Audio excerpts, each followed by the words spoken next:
সৌদা রেজওয়ানা উনি বলতেছেন, এক জায়গায় বললেন যে উনি এই জামাত যাতে মেইন স্ট্রিমে না আসতে পারে সেজন্য যা করার তাই করেছে। পরে কথা ঘুরাই বলছেন উগ্রবাদী যাতে না আসতে পারে সেজন্য ওনারা কাজ করছেন। আপনি কে?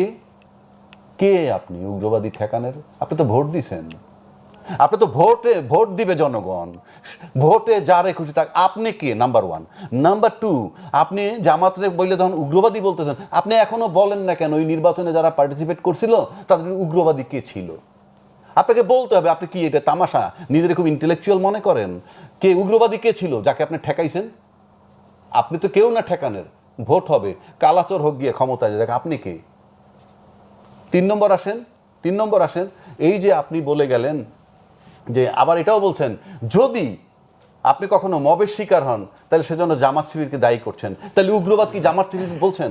ক্লিয়ার করেন না কেন? ভয় পান? এটাকে বলে কি? এটা তো শুধু আপনার জামাতের ক্ষতি না উপকার, দ্যাট ইজ ইমমেটেরিয়াল। আপনি পুরো নির্বাচনটাকে কন্ট্রোভার্সিয়াল করছেন যে আপনি ইঞ্জিনিয়ারিং করছেন। এবং উগ্রবাদী ঠেকানোর মানে উগ্রবাদী কে? তাহলে উগ্রবাদীরা ক্ষমতায় আসতো, তাদেরকে ইঞ্জিনিয়ারিং করে আপনি ঠেকিয়েছেন।